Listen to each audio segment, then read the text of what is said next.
Shalom shalom, muhawe ikaze kuri Ndika Gospel TV.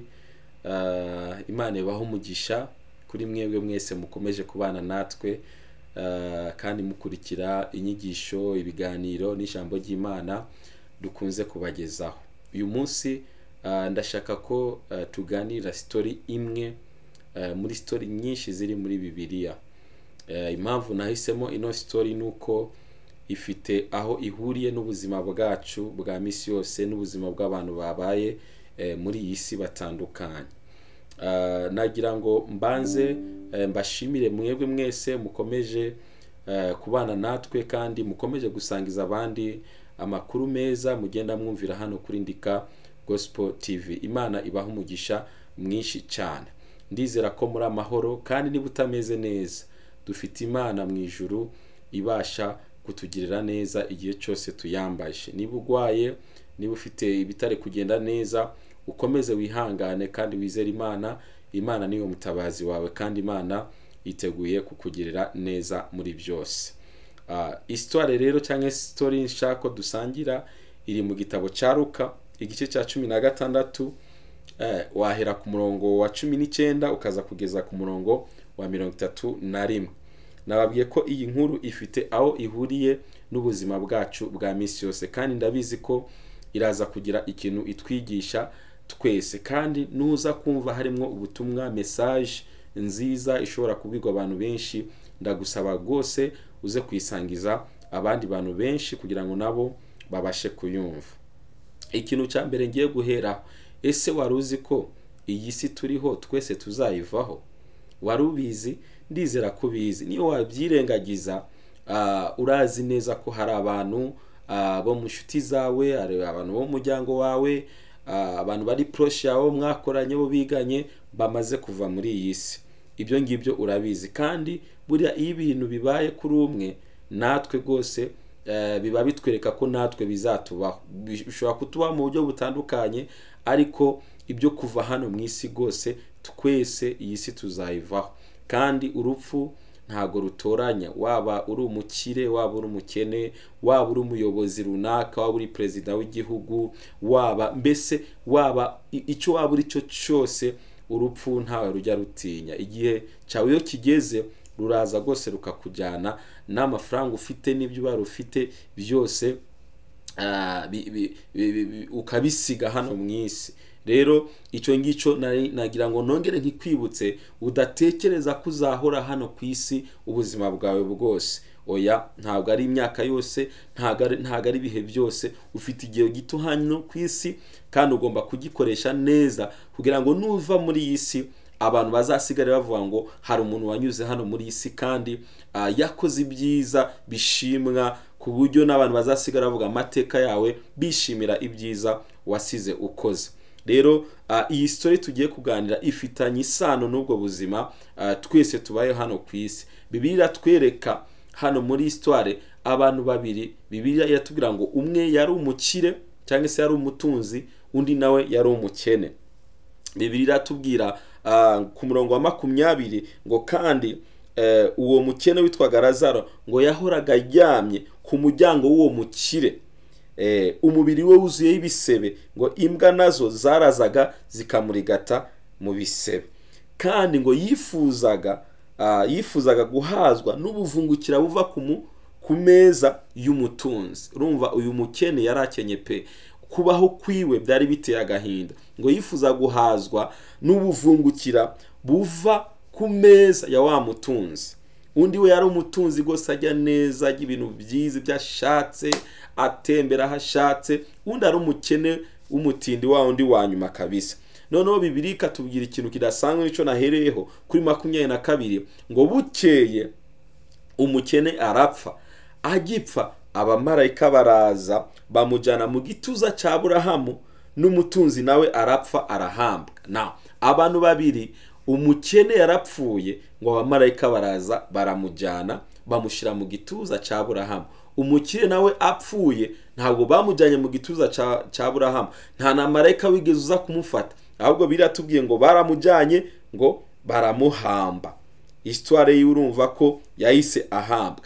naho ku murongo wa 23 batubwira aho hantu yahambwe we yageze he, ngo ageze ikuzimu arababazwa cyane, yubuye amaso areba Aburahamu ari kumwe na Lazaro mu gituza cye.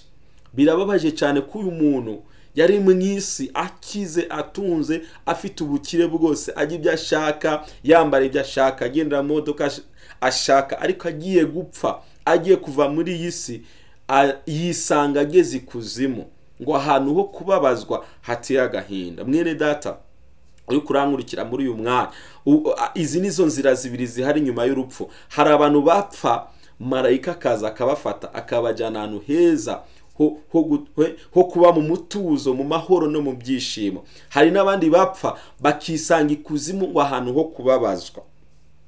Na uyu mutunzi amaze kwisanga araho hantu, ngo yarebye, yubuye amaso, ngo areba Lazaro wa mukene wari usuzuguritse mu isi, amubona ari kumwe na Aburahamu aguwe neza. Arangije arataka, aravuga ati Aburahamu sogokuru, mbabarira, woherereze Lazaro akoze isonga ry'urutoki rwe mutuzi, ngo atonyangirize ku rurimi, ngo kuko mbabazwa n'uyu muriro.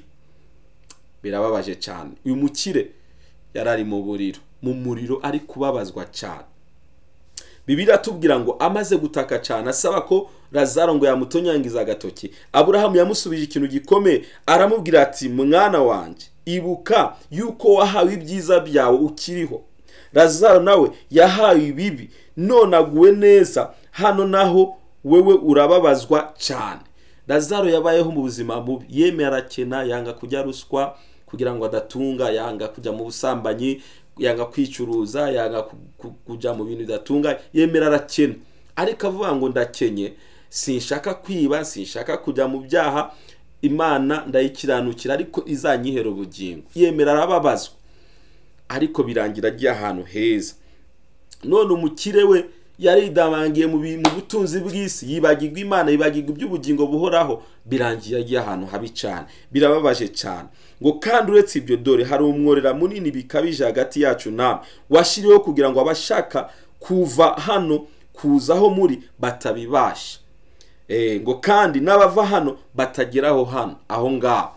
Iki ni ikintu mugomba kwiga. Murabisi ko nawe kuri Ndika Gospel TV tuzajya tubabwira ukuri mutigeze mubwirwa. Reka mbabwire ukuri kuri hano. Iyo umuntu amaze gupfa biba birangiye. Yewe biba birangiye. Biriya batubwira ngo baradusengera amasengesho, wapfuye ngo Imana izakugirira ubuntu uje mu ijuru. Iyo upfuye biba birangiye. Marayika Aburahamu yabwiye umukire, ambwira ngo hari umworera munini, ntago bishoboka ko wava aho ngaho ngo uza. Ibyo ngibyo wagombaga kubitekereza ukiri mu isi. Mwene data uri kuranyumva, hari ibintu dukwiriye gufatira imyanzuro tukiri mu isi, tugihumeka. Uyu munsi ukwiye gufata umwanzuro wo gukunda Imana, wo kwizera Yesu nk'umwami n'umukiza w'ubugingo bwawe ukiri muzima. Nuba wapfuye bizaba byarangiye, nta byo kugusengera, nta byo kugusabira. Umva, bizaba byarangiye. Niba udatunganyije inzira zawe ukiri muzima, ibindi byose biba byarangiye, kuko nukujya ahantu humugisha cyangwa se kugugwa neza, cyangwa ukajya mu muriro. Nta yandi mahitamwo. Niyo mpamvu ukwiriye gutunganya inzira zawe ukiri muzima. 27 wa mukira akomeza ambwira ngo ndakwinyize sogokuru, ngo nibura umwohereze kwa data. Haleluya, ngo umwohereze kwa data. 28 nawe aramusubiza ati ngo kuko ngo mfite bene data 5, ababurire ngo batazaza ahantu ho kubabarizwa cyane.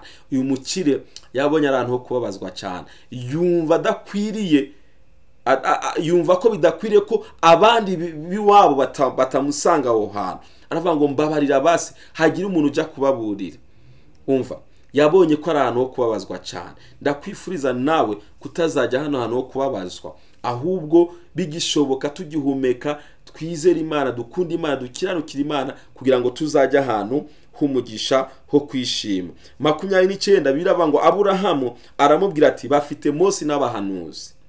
Nawe ati oya sogokuru Aburahamu, ahubwo nihagira uzuka akabasanga bazihana. We yatekerezaga ko hagize umuntu uva ikuzimu akaza kubabwira ko ikuzimu ari habi, abantu bazihana, kuko Aburahamu yanze kumubwira ngo bafite abahanuzi, bafite abakozi b'Imana bababwiriza, nibatabumvira nta kundi. Nibyo yasoje amubwira ngo, aramubwira ati ngo niba tumvira Mose n'abahanuzi ntibakwemera naho umuntu yazuka. uyu munsi histoire yacu twigishe ko dukwiriye kumvira ijambo ry'Imana, dukwiriye kumvira abakozi b'Imana, kugira ngo nituva muri iyi si tuzabashe kujya ahantu heza, hari umutuzo, ahantu ho kwishima no kunezerwa.